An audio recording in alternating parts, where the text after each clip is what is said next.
SaaS Insiders, welcome to this episode of the show. Today, as always, I brought a very special guest with me today. His name is Claudio Fuentes, and he's a co-founder of Noonshot. Claudio, welcome to the show. Vlad, thanks so much for having me. Please, maybe in a couple of sentences, can you explain to the audience, what do you do, what's your background, so they can learn a bit more about you?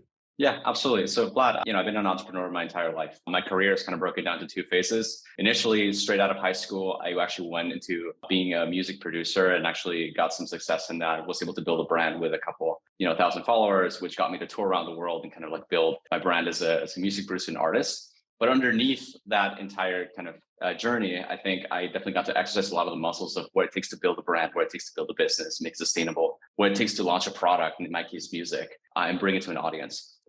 Long story short, that actually got me very hooked into what it's like to build businesses and get the ball rolling. So after, I did that for a couple of years, I moved into technology, which sounds like a weird move, but it's actually a very natural transition. I launched 2 startups. I applied a lot of the same lessons on like building brands, engaging people, building product. After doing that for a bit, I went to WeWork and I spent a year there where I got to actually interact with a lot of startups. This was like peak WeWork 2016. And that got me to see like the future. It got me really engaged and excited about the potential of building a technology company. I also knew that I didn't have the skills to be a great founder yet. And so I started asking the question of like, how can I acquire those skills?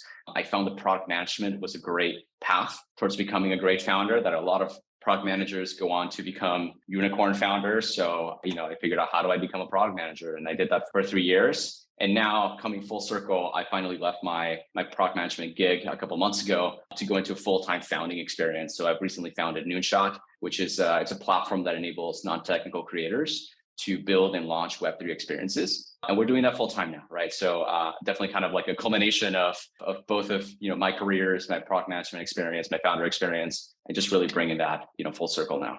Awesome. Well, I'm personally very excited about the actual Noonshot company, right? But we might talk about this in a moment. The topic for today, SaaS Insiders, is product market fit framework. A lot of times we see on YouTube videos that say how to find your product market fit, how to do this, how to do that. But a lot of times founders, especially aspiring founders, they struggle to really understand what the product market fit is about and why do we even need that. Claudio, I know you're through your journey right now, and I know you shared with me a couple of minutes ago that you've been through the process. You've made some mistakes, you learned some lessons about the product market fit. Please tell me, at what stage do you think the SaaS companies need to start thinking about product market fit?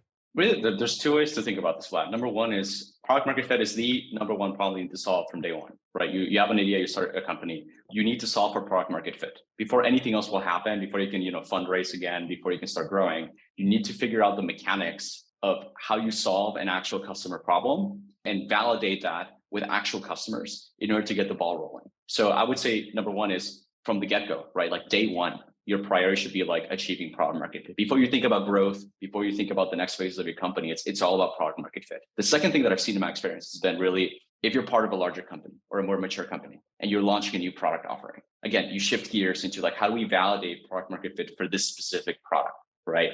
It might not be our core business, but just because you're launching something new does not guarantee success. We still need to validate that. We still need to go through the motions of like getting in front of people, launching, iterating, figure out where our assumptions are wrong, and then tweaking those and iterating those until we figure out something that sticks. SaaS Insiders, want to pay your attention here. Claudio is saying we need to do that from day one. It's the first problem we need to solve. I'm curious to hear your experience, your opinion that I've seen a lot of companies, especially in 2021, there was a boom. They were fundraising even pre-product market fit, pre-revenue. I'm curious to know, like, what do you think happens to a business like this usually when they skip the product market fit discovery and go straight to implementation or fundraising? Well, let's be clear. You still need to be able to operate for some time before you're able to achieve product market fit, right? So it's okay to raise a pre-seed. It's okay to sometimes raise a seed in your journey towards finding product market fit. But that does not take away from the fact that that should be your goal, right? Even as you speak to investors, you can see, we're pre-product market fit, but that's our objective. Like all we're doing is we're focusing our entire attention into figure out something that works. So there's really kind of like 2 phases in a company: product market fit search. And then once you figure out the mechanics of how that works, it's really all about optimizing that engine and then fueling growth, right? So again, I think the market will tell you what the market is willing to accept. If the market is willing to fund you to find product market fit, great, right? You're able to raise money, you're able to focus on that full time, perhaps hire a small team and just focus on that. But sometimes the market, especially in certain industries, is a little bit more difficult, right? Where you need a little bit more evidence that what you have already has sort of like the right signals for having the right product market fit. At the end of the day, it really comes down to the market, right? Like talking to investors, engaging them, telling them your story, telling them what you've discovered, and seeing if there's an opportunity right now to get funded or not. But the goal remains product market fit is really should be the center focus. Got it. So it makes sense to make a small funding route in the beginning just to get that cash so you can burn through it and before you can establish the market fit. So it doesn't make sense to raise some crazy amount of rounds, but the small ones is still okay to do, right? Yeah, I mean, like that's what we've done at Noonshot. We raised a pre-seed that allowed us to basically get our way through over the course of like about 8 months in our journey towards product market fit. Just to give you a sense of what that really looks like, we've actually launched 3 times, right? We built 3 entire platforms to kind of test the market, right? And like see how do people respond? Are we actually solving a problem for them? One thing that I think happens very frequently is founders come into starting their startup with an idea of, here's what I think the world needs. And a lot of their journey really comes down to like, actualizing that vision. But in fact, most of the time you're wrong. Most of the time, like you actually don't know what people want. The idea that we started Noonshot with 8 months ago is completely different to what we're working on right now. So what I would pay more attention to is how do you go from your initial hypothesis of what your startup should be towards something that's verified, something that you can actually measure, that you can feel the pulse, that's actually working. And that might be very different, right? That might be very different than when you started. So that open-mindedness and that curiosity about discovering and iterating towards something that works, that's what product market fit looks like. And that's what I think founders should focus on. Got it. Speaking of open-mindedness, Claudio, I see sometimes founders get too attached to their like initial idea, like almost like their baby, if you know what I'm talking about. Like they had this beautiful idea to launch and then they just refuse to pivot because they just get too attached to it. They see the obvious way to find additional routes to find this product market fit by their views. What do you think kind of reasoning should go through your mind to always stay open-minded? Well, it really comes down to like, I mean, look, when I hear these words from you, Vlad, I just remember back my first experiences as a founder, years ago. And I think initially I made all those mistakes myself. Like you have an idea, you think the world if only the world could understand what's in my head, if only we could deliver this grand vision to the world, like only then like we'll be able to actually actualize their value. At the end of the day, like you end up wasting a lot of time. And the reason for that is like the truth and the market is a lot more nuanced than your vision, right? Things work very differently than what you might have in your head. And the only way to figure out what actually works is through launching something and getting it out in the world and then like actually measuring the impact of your product. Sometimes you might hear the stories of, successful founders that got lucky from day one. You hear Mark Zuckerberg with Facebook.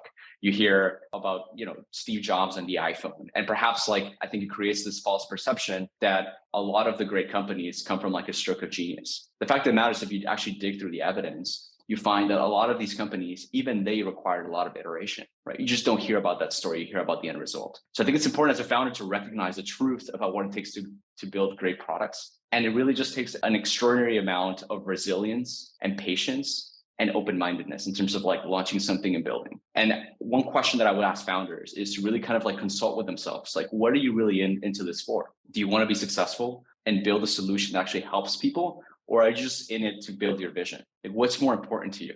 Because most of the time, just building your vision, it's more for you. It's not really as a service to other people. So shifting your mindset towards how do I put myself as a catalyst of value? How do I become a vessel towards helping the world progress and helping solve people's problems? That's really a better framework for just being at the service of those who you're trying to serve, your customers, and then building for them, not building for yourself. Beautiful said, beautiful said. SaaS Insiders, I want you to also pay attention to this. You gotta make a choice whether who you put first. Do you put your vision and your ambitions first, or do you put the real problem that you want to solve to the marketplace and really help those people get results?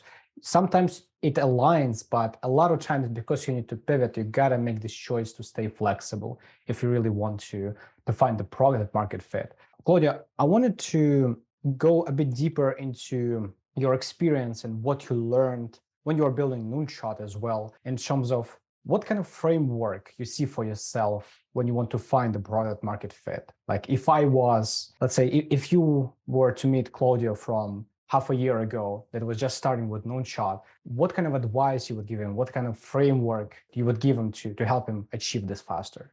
That's a great question. I think there's sort of two ways that I personally look at this. Number one is, especially as it comes to, I know we spoke about fundraising at the beginning and how you should think about fundraising, how you should think about like starting a company. And I like to use this analogy of like, soccer, right? I'm a big soccer fan myself. And if you think about Cristiano Ronaldo, Real Madrid, my favorite team, favorite player, how do you win a game? It really comes down to how many shots on goal you can take, right? So when you think about a startup, when you think about fundraising, you really should think about like, okay, with this amount that I've raised, with this time that I have, how many shots on goal can I afford to take? Can I buy for myself? Can I generate, right? In a limited amount of time. So if you fundraise for 12 months and you only launch once, you took one shot on goal. So the chances of that actually helping you win the game, a little bit decrease, right? Because you may or may not score with that goal. But if you take 10 shots on goal, you increase your probability of success. As founders, you have to acknowledge, right? When starting a company, the odds are stacked against you. Like 90% of startups fail. So how do you beat the odds? How do you increase your probability of success? And it really comes down to like taking the most shots on goal as you possibly can. So again, thinking about product market fit, thinking about startups, it really comes down to positioning yourself in a way that doesn't burn all your cash on this grand vision, on this one idea that's meant to solve everything, but rather puts you in a position of like, let's take many shots on goal. Let's maximize our chances of stumbling upon something that actually works. So first framework is really around that. It's around like, let's be lean, let's launch quickly, right? Let's actually get something out there in the market and measure the response. And by doing that, you asked me about Noonshot. We did that 3 times, right? Like in the last 8 months, we've launched 3 completely different platforms. The problem that we originally started with is very different than what we're focusing on right now. But it was through that agility of like launching quickly. Like when we got funded, we launched 2 months from that and getting it in front of the market that we learned there's actually a bigger problem at play. Well, the problem is a little bit more nuanced. Let's tweak the parameters and then let's focus on what we're measuring, what we're getting a sense that is closer to an actual problem that people have. That's framework number 1. Framework number 2, it really comes down to like the amount of pivoting. Whether at the very beginning you will take larger pivots, right? Are you even in the correct problem space? Could be a question that you ask yourself. And as you start measuring and getting evidence within that problem space, you can start kind of filtering down into more nuanced kind of micro pivots that can help you just refine your product offering. So while at the beginning of Noonshot, we pivoted completely from one, problem space to another, now our pivots have more to do with like, what's the exact segment that we're going after? What's the exact solution for that segment? And lastly, what's the messaging that will better align with that segment? So almost think of it like a funnel, right? Like you start very broad and taking these like broad jumps around to try to figure out what even works. And then slowly refining into smaller jumps to help orient and ultimately isolate the exact problem space, problem, segment, messaging, and solution that you're going for. Okay. So 2 frameworks, if I got this correctly, because I'm taking notes myself. One is to stay lean, to be able to launch as quickly and as frequently as possible. And the second one is around pivoting, amount of pivots and the micro pivots within the testing period. Correct. Yeah. At the end, the second framework, really about refinement of your pivots. It's not, you won't be making big jumps anymore. Now you're just, once you figure out some basic parameters of what works, you can focus more on like fine tuning those, right? And getting closer and closer to something that works. But absolutely. I think, Claudio, the interesting topic to discuss is how do you know it works? Like, how do you know you find your product market fit? Because founders might get a bit lost into pivoting all the time. They might release something, get some results, like, no, let's go for next one, and let's go for next one. How do you know when it's time to stop? Okay, we have something here. We should explore further. We should stop at the grand vision and start pivoting micro steps. Yeah. So there's definitely a muscle that you have to train to start understanding what product market fit feels like. At the end of the day, there's no shortcut to training that muscle. And it really comes down to launching many times, like in general, in your career, because that fine tunes and trains you to get a sense of what it feels like to have product market fit. So again, it's very in contrast with let's build a grand vision where you only get one data point. How do you get more data points? Because over time, even before you start your company, right, like working on a different company or previous attempts that you've had, those are additional data points that the more that you do them, the more that you begin to gain an intuitive understanding of what product market fit feels like. So that's number 1, is the more you do it, the more you'll train the muscle of understanding what it's really like. Number 2 is just a more like textbook definition. Like how do I define product market fit based on my experience? I'll give you an example. I think 3 weeks ago, we launched a sort of tool to help artists generate images with AI. You've heard about, Stable Diffusion, Uh-huh. DALL-E, Midjourney. We built sort of like a prompt helper that helps people kind of orient themselves around how to compose good queries for these kind of models. Overnight, we went from 0 to about 300 daily active users. Minimal marketing. To date, we have not paid attention to that product at all. I cannot get rid of those users. They keep coming back every single day. Like I pull up the analytics, they're still there. Even though it's a product that we're not really paying a lot of attention to, it's more of an experiment on our end. That's what I would call product market fit, right? You try to get rid of your user. You try to push them away. You try to say like, we're not really going to support this product, yet they keep coming back because it actually solves a problem for them, right? So it's the moment that you no longer have to push this boulder up a hill. It's the moment that it starts rolling back on you. And you're just running as fast as you can to try to figure out how do we hold on, and how do we kind of keep up with all this growth. And again, I preface this with the first definition, which I think is more intuitive, right? It's more experiential. How to get to feel product market fit for the first time, launch many times. But so that when it finally comes and you know it, you'll be able to then recognize it in other projects, right? Now that we did this experience, we know, okay, that's a framework for product market fit. That's what it feels like. Now, whenever we launch something new, we can very quickly assess, like, does this feel like it has the same ingredients of success, of product market fit? Or does this feel kind of like a dud? It's a little bit dead. There's not much traction. We have to push really hard. So again, if you get data points on both ends of the spectrum, it helps you kind of get an intuitive feeling for what that's like. Mm-hmm. So what you're saying is to truly feel the product market fit, you need to launch something successful first to know what it feels like. But in general, let's say in text, right, in what it says in the books, basically product market fit is the moment where you stop pushing for users to get to use your product. It's when they use it themselves and you almost like, you don't do any marketing to it. They just keep returning. They just stick to your product. Yeah, and I would say it's nuanced, Vlad. It's when things start happening on their own, right? Not just in terms of users, but like, let's say you start getting press and like things are organically kind of like happening around you. People are reaching out to you because they have an idea, because they think your company can help them in some way. And you're no longer in the sort of like emptiness of Twitter and the emptiness of the internet, right? You're all of a sudden like have the spotlight on you in certain ways. And it happens very quickly. The shift, it just sort of like organically, people begin discovering you, and you keep hearing these stories about how someone just magically stumbled upon your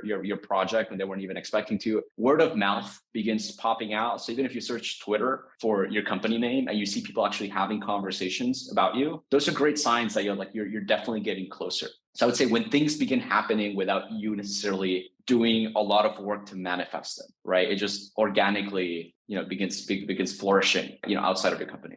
Got it. Well, when you say this, it reminds me of a couple things when we got the product market fit for one of our apps for social media lead generation. It's when we started getting customers we don't know. We didn't do promoted marketing. It was all organic. So we were connecting with people. We were taking our clients. We were fully customer funded. So we relied on building relationships with them. And when we saw people coming to us and we had no idea who they are, they just found out about us and they love it. This is where we knew like, okay, it kind of can grow on its own. We don't need to push the boulder up the hill, like you said. So yep. it resonates a lot. Claudio, if there was like the biggest advice you could give to any founder that wants to build their SaaS product and they're just about to start experimenting, just about to start launching, what would be like the biggest advice you could give, one advice that would prevent as many mistakes as possible for them?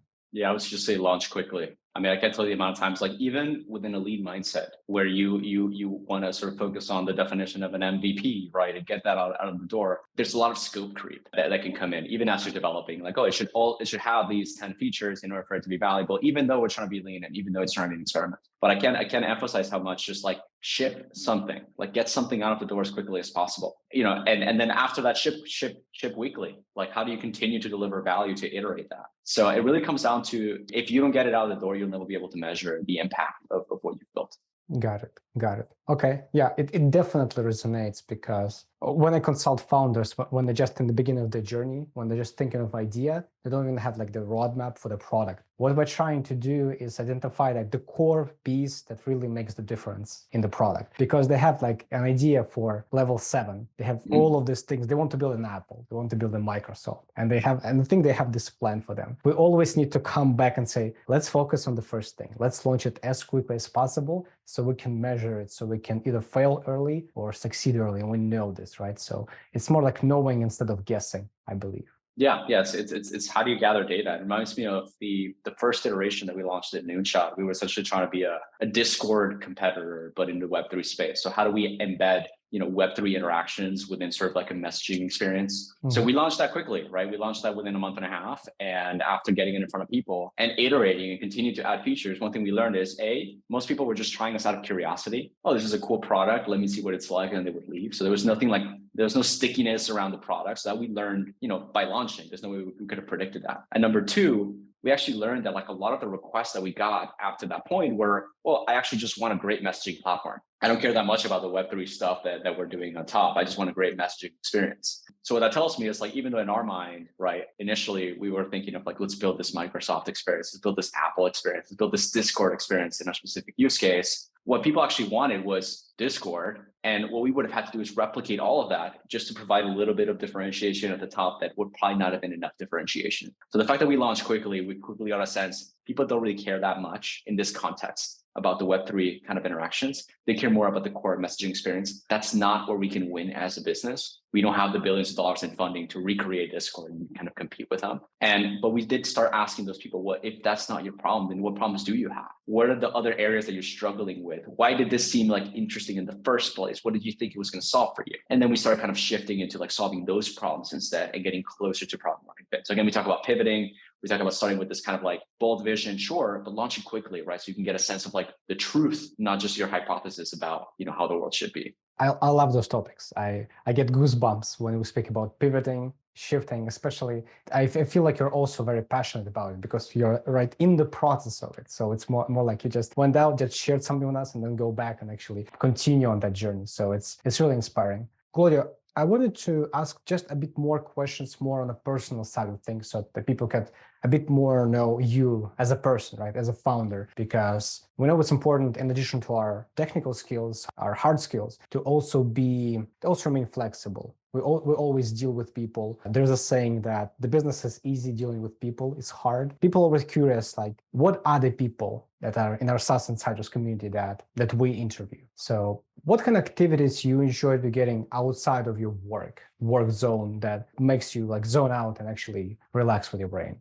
Yeah, I guess a way to think about it is also like everything we do in building companies and launching products, like it's usually very hard. It's very difficult work. It's very time consuming. We're spending these like 12-hour days just like in front of our computers. And especially in COVID, right? Where like, maybe people were just working from home for extended periods of time. So one thing I started doing is finding other ways to kind of get outside of this context. I recently hired a personal soccer coach. It was kind of like from my childhood, I always wished that I was a better soccer player. And I figured, you know what, I'm still young. I can still give it a shot. So I hired a coach. I'm doing a lot of like kind of personal training on the weekends, which gets my mind off of a lot of the technicality, the very kind of acidic kind of topics and very kind of dense, problems that we have to deal with. So I joined a couple of soccer leagues and I'm having like personal training, and that gets me kind of disconnected, but it's also a little bit competitive. So it kind of keeps me engaged in a different way. So even if everything in the startup is difficult, I can still feel like I'm making progress somewhere else, right? Challenging myself to just be a better version of myself in different areas. That's good. That's good. What I find is usually the best activities for that is the ones that you're really passionate about. So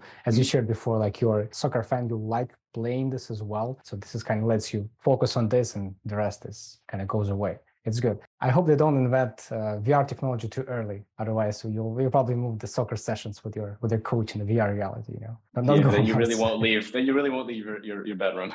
Yeah. Let's hope it's not on the radar for at least a couple of years. One thing is, I know you started the Noonshot quite recently, so not like 5 years or 10 years ago, but still there were some learning experiences that you got before you got there. So if you wanted to accelerate your learning, if you wanted to accelerate your progress as a professional, as an individual, as a human, right? If you go back, let's say 5 years in time and meet yourself, what kind of advice you would give to yourself as a founder to founder? Like if you had these thoughts, but you were kind of maybe confused or unknown in these areas, what would you tell to 5 years old younger yourself? Yeah, I mean, look, the only way to get better at something is to practice it, right? So when you think about any skill, like I want to become a great pianist, you have to play piano, you have to practice piano, right? So being a founder is no different, right? If you want to become a great founder, what do? a lot of people kind of like say, oh, you should go and read my books, or you should go and, take these courses and go and work in as a developer, work as a marketer, work, as a product manager in my case. But at the end of the day, that's not really practicing being a founder. That's practicing being a marketer. That's practicing being an engineer. So the only way to progress, I guess, similar to the pianist, like playing piano, you should found stuff. You should work on projects. You should build things. So I think the number one thing that accelerates you being a founder is to actually build and ship things, right? And getting comfortable with that loop of like idea, execution, and then launch and delivery. Because then you really start exercising the muscle of this end-to-end experience. So, I definitely have done that for a couple of years. I wish I did it more, because I think it's definitely, it's not as hard as it seems. It's not as intimidating. And the only way to become good as a founder is to practice being a founder. Beautiful. Well said. Well said.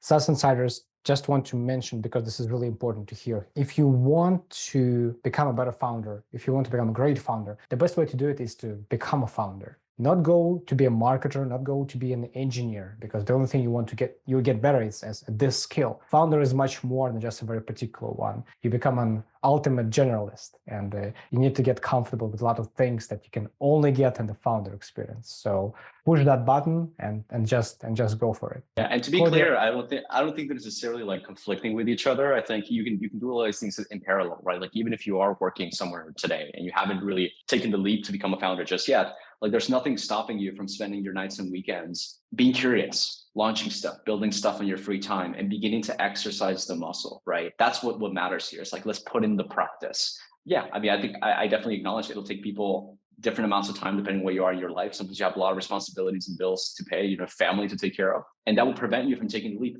But that shouldn't prevent you from continuing to get closer to your ideal of becoming a great founder.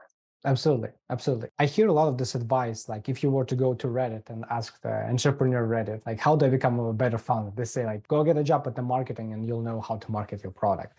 Well, that brings you closer, but you still need to practice in your free time, just like you said, right? So you have this experience and not just isolate it into training just one muscle. You need to develop the full body. Yeah, that's exactly it. One thing I'm curious about is, like, you probably read books just like every founder, or watch some movies. Maybe you have some inspirational figures in the entrepreneurial journey that helped you get the right mindset, the right knowledge. If you were to highlight a couple of them, maybe that's a book, maybe that's an entrepreneur who inspired you and gave you that direction where you want to go. Maybe you can give a couple names so people can also learn from those. Yeah, I think that there's definitely a lot of the common literature that I think a lot of people have probably already recommended here that you should read. Lean Startup is definitely one of them, just to become familiar with like the frameworks, and validated learning is a key concept there around. Yeah, you have hypotheses in your startup, but again, you need to launch something and measure it and see how that works. So it goes along with everything that we've spoken about today. The Innovator's Dilemma has been another instrumental book for me. All the writings of Clay Christensen, about both disruptive innovation theory and jobs to be done frameworks have been really paramount in terms of like how to think about market dynamics and where we can compete as startups. Why do startups win in a marketplace, especially when you have well-funded companies like Apple and Google launching products all the time? How do you win as a startup? Like, what are the fundamentals that create the gaps in the market for new entrants to come in and win? So the Innovator Dilemma answers those questions. And I think it helps provide a framework for looking at the world and seeing it more with the eyes of opportunity, especially as a founder, that's instrumental. The last thing I'll say, Vlad, and this has probably been one of the most helpful resources for me, a lot of the Y Combinator literature. They have, if you don't know about Y Combinator, they are the most prominent early stage accelerator in the world. They've incubated and accelerated companies like Airbnb, Dropbox, DoorDash, and so on. So a lot of their educational content really comes from the perspective of like, how do you go from zero, from an idea to building a massively successful company? They have a lot of content out there on YouTube, podcasts. The more that you get to hear the stories from these founders, right, around specific areas of the business, right? We spoke today about product market fit. They do as well, right? How do you achieve product market fit? How do you build product? How do you build engineering teams? How do you deal with growth? How do you talk to customers, right? How do you get insights for further customer development? How do you market your product? How do you grow? All those are questions that they have a lot of content around. And I think one thing that I did for myself was sort of embrace this notion of like, how do I brainwash myself, right? So that subconsciously I become and embody a lot of these learnings that have already been lived. Like we're not inventing marketing here. We're not inventing product market fit. We're just applying learnings from those that have come before us. We're discovering a couple of new things along the way, sure. But the more that you become immersed and you stop, trying to figure it out on your own, but rather like build on top of things that have already been solved or iterate on top of that, I think it'll definitely accelerate your path. So you don't have to run into the same, roadblocks along the way. I think what you're saying is we should master emptying our cup in a way, right? Because when our cup is full, we cannot put any more learning on top of that. If we have our own biases on how things should work, trying to invent it ourselves, sometimes it stops you from really consuming the content and the information that we really learn. Is that aligned with what you're saying? Yeah, I would also say like it has to do with like your data hygiene. Look, if you think about it from like a machine learning perspective, like the training data set that you train a specific model with will determine the quality of the predictions that you get in the future, right? If you feed in a bunch of bad images, you're going to get a bad image generator model, right? So if you treat yourself as an AI model, and in many ways we are intelligences, right? That receive information inputs every day. We go through life, we observe things, we learn from that, and then we apply. What is the best source of content that you can ingest to train yourself subconsciously to think about these problems in the best way possible, or the way that's going to improve your probabilities of success the most? Well, number one, that comes from successful founders, like who has already done this, right? And what can I learn from them? What can I learn? What are the patterns that enable them to succeed? So I think what Y Combinator does really well is they have this collection of like massively successful founders, right? That the more that you get to listen from that, the more that you get to train your model. And the more that when you have to apply these things in the real world, you're kind of ready intuitively. You've heard about the right things to focus on, the right advice, and you sort of start developing sort of like, again, subconscious way of like doing startups. So I couldn't recommend it more than just like become immersed, right? Become immersed in this information space. And then it won't be immediately obvious how you can apply it, but over the long run, you'll have a better model, right? That will make better predictions and empower you to be a better founder. I like how we talk about humans that are similar to AI and not vice versa.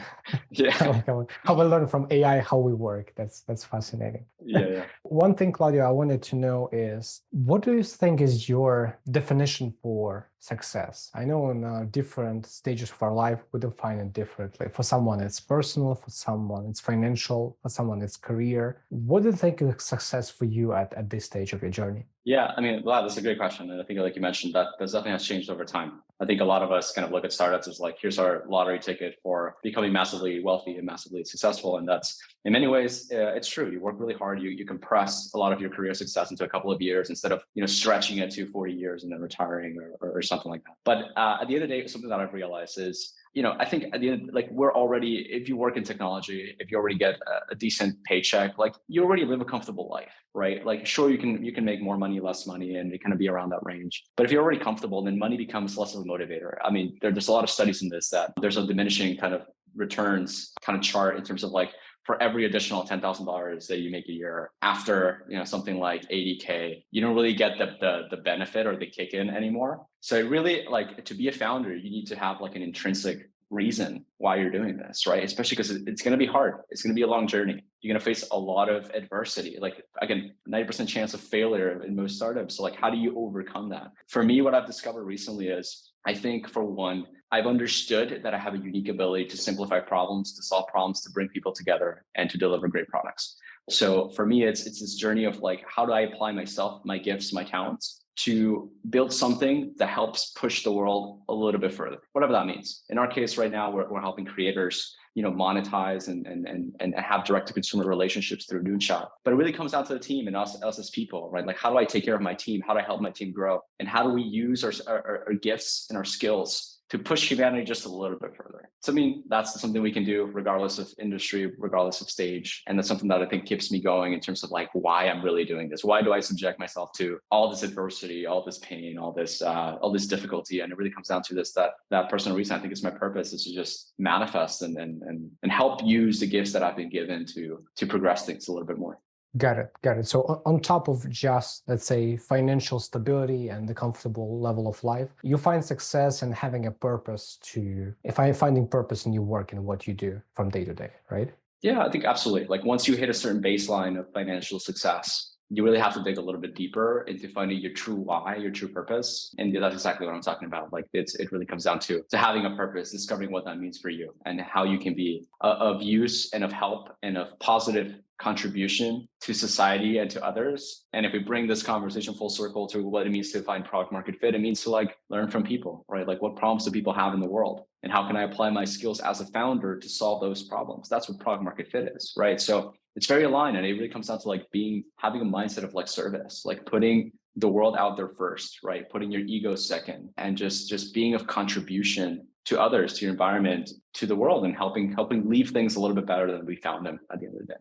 That sounds like something that sounds inspiring. Claudio, I always want to touch the topic with my guests on how our community can help them grow. Because the people that are watching us, SaaS Insiders, some of them have their own SaaS products already, and they're in the process of finding product market fit. Some of them are working their job and just experimenting with SaaS in their free time, just like you said. So they all have a very particular set of skills, right? And they're really diverse. So I was wondering what kind of challenges you and Noonshot are currently experiencing. Maybe there are some gaps that you're looking to help with, so our community could potentially reach out and help. Yeah. So look, Vlad, it's different every day. As a startup, you go through many cycles. Currently, we're fundraising to, again, lengthen our runway just a little bit more to continue to build and continue to deliver value. But we're also looking to grow our team, shortly after that. So, I mean, if you know anyone looking to invest in Web3, we would love to hear from them. If you are interested and have some skills that you think might be valuable to our company, please do reach out. We'd love to connect with the community, and there might be an opportunity to work together in the future.